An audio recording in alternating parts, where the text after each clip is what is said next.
सास की जादुई शक्ति। कौशल्या ने एक रात सपना देखा। कौशल्या राजपूत, तुमने किए हैं जीवन में अच्छे अच्छे कर्म, इसलिए अब से जब तुम चाहो गायब हो सकती हो, जिसके लिए तुमको सिर्फ चुटकी बजानी होगी और चुटकी बजाते ही तुम गायब। बस एक बात का ध्यान रखना, जहां तुमने कोई गलत काम किया तुमसे ये शक्ति वापस ले ली जाएगी। कौशल्या की नींद टूट जाती है। ये कैसा सपना था? गायब हो जाऊंगी मतलब? हे भगवान, कंबल ओढ़ के सो जाती हूँ, सपना कंबल के अंदर नहीं घुस पाएगा। कौशल्या डर के मारे कंबल ओढ़ के सो जाती है। सुबह कौशल्या मंदिर जाने लगती है। अरे बहू, जल्दी चल, भिखारियों को खाना भी तो खिलाना है। हाँ माँ जी, अभी आई। आज तो खीर और पूरी बने हैं, सब खुश हो जाएंगे। दोनों सास बहू कार से खाने का सामान लेकर मंदिर पहुंचते हैं और भगवान की आराधना के बाद मंदिर के बाहर बैठे भिखारियों को खाना खिलाने लगते हैं। दीदी, आप हर हफ्ते आते हो, इतना सारा करते हो हम लोगों के लिए। मैं आपके लिए रोज अलग से दुआ मांगता हूँ। ये तो फर्ज है हमारा। दीदी, थोड़ी पैसों की मदद हो जाती तो अच्छा होता। बड़े चौराहे पे मेरी बीवी भीख मांगती है, उसका इलाज करवाना है, 100-200 रुपए लग जाएंगे। कौशल्या उसी वक्त भिखारी को 500 का नोट दे देती है और दोनों सास बहू वहां से लौटने लगती हैं। तभी कौशल्या को कोई शंका होती है। अब बहू रुक, तो मैं अभी आई। कौशल्या वापस वहीं जाती है तो देखती है कि भिखारी वहां है ही नहीं। कौशल्या को रात का सपना याद आता है। वो चुटकी बजा के गायब हो जाती है और सीधे भिखारी के पास पहुंचती है, पर भिखारी को वो दिखाई नहीं देती। कौशल्या देखती है कि भिखारी उन पैसों से शराब खरीद रहा है और कौशल्या उसे वहीं एक चाटा मारती है। अरे कौन है बे? एक और चाटा पड़ता है। अरे कौन है? कौन है? हिम्मत है तो सामने आओ। भिखारी को झूठ बोलने पर तड़ातड़ चांटे पड़ते हैं। वो वहां से भाग खड़ा होता है। कौशल्या चुटकी बजा के वापस बहू के पास आ जाती है और मन ही मन सोचती है, ऐसे तो मैं कितने गलत काम रोक सकती हूँ, कितनी ताकतवर हूँ मैं, किसी को पता भी नहीं चलेगा। सासू माँ, आप क्या सोच रही हो? अब कुछ नहीं, कुछ भी तो नहीं। ठीक है, मुझे ना थोड़े पैसों की जरूरत थी। मेरे कजिन भाई है ना, उनकी तबीयत थोड़ी इधर उधर हो रही है। वो तो खुद से नहीं कहेंगे कि पैसे दे दो, पर बहन होने के नाते मेरा तो फर्ज बनता है ना कि भाई की मदद करूं। अरे हाँ हाँ, ले जाना पैसे। पैसे इसीलिए तो कमाते हैं कि जरूरत में काम आ सके। घर पहुंच के कौशल्या अपनी बहू को 10,000 रुपए दे देती है। कब जाएगी तुम मायके? कल शाम की ट्रेन है। दोनों काम में लग जाती हैं। तभी काम वाली दीदी वहां आती है। आज ना मैं आप लोगों के लिए पनीर बनाऊंगी। ठीक है, मंगवा लेती हूँ पनीर। पड़ोस की दुकान वाला पनीर दे जाता है और काम वाली बाई पनीर से रेसिपी बनाने लगती है। आज अपनी सुपर पावर काम वाली बाई पे ट्राई करती हूँ, देखूं तो सही किचन में करती क्या है ये। सास चुटकी बजा के गायब हो जाती है और किचन में पहुंचती है। बाई को खबर भी नहीं है कि कौशल्या भी किचन में ही है। आज तो मैं भी पनीर की सब्जी बनाऊंगी रात को अपने घर, और थोड़ा सा घी भी रख लेती हूँ। वैसे भी कौशल्या बुढ़िया खा खा के मोटी हो गई है। कौशल्या बाई की चोरी पकड़ लेती है और गुस्से में बाई की चोटी ऊपर उठा देती है। बाई को समझ भी नहीं आता कि उसकी चोटी खड़ी कैसे होगी। वो डर के मारे चीख पड़ती है। बहू भागते हुए किचन में आती है। अरे क्या हुआ?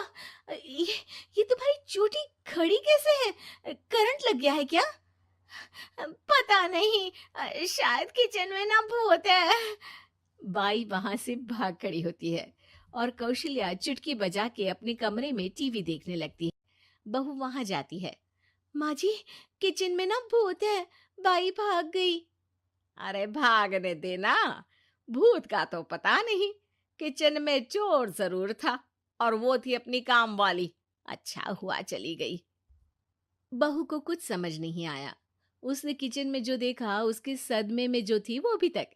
अगले दिन बहू अपने मायके के लिए निकल जाती है। कहीं भिखारी और काम वाली की तरह बहू भी तो मुझे धोखा नहीं दे रही। अरे कहीं वो पैसे ले जाके शॉपिंग तो नहीं करने वाली ना। अभी पता लगाती हूँ। मुझसे कुछ छिपा है भला। जैसे भगवान सब देख रहा है वैसे ही मैं भी सब देख रही हूँ। सास को अपनी शक्ति पर घमंड आ गया था। वो अब अच्छे काम करने की जगह अपनी शक्ति का इस्तेमाल खुद का शक मिटाने के लिए कर रही थी। वो चुटकी बजाती ही बहू के मायके चली जाती है। भैया, आपने बताया क्यों नहीं कि इतनी तबीयत खराब है? अरे तेरी सास बूढ़ी हो गई है, इतना भला काम करती है, उनकी मदद कौन करता है? यहाँ तो और भी लोग हैं ना। भैया, मेरे पास कुछ पैसे हैं, आप दूसरे डॉक्टर को दिखा दीजिए ना। अरे मुझे लगता है कि मेरा टाइम आ गया है, मुझे जाना होगा। कमरे में भाई की आत्मा को लेने यमदूत आ चुके थे। कौशल्या भले ही किसी को नहीं दिख रही थी, पर यमदूत ने उसे देख लिया। यही आत्मा है शायद, परछाई दिख रही है, पहले ही तैयार खड़ी है। अरे आप कौन हो? यमराज का नाम सुना है? हैं? आप यमराज हो क्या? नहीं, हम उनके यहाँ जॉब करते हैं, आत्मा उठा के ले जाते हैं डिलीवरी वाले। चलो अब तुम्हारा टाइम पूरा हो गया। अरे आप शायद ना वो बिस्तर पर पड़े आदमी की आत्मा को लेने आए हो। मैं तो बस यहाँ देखने आई थी कि मेरी बहू कहीं मुझसे पैसे लेकर शॉपिंग करने तो नहीं चली गई ना। मतलब तुम्हारे पास शक्ति है गायब होने वाली? हाँ।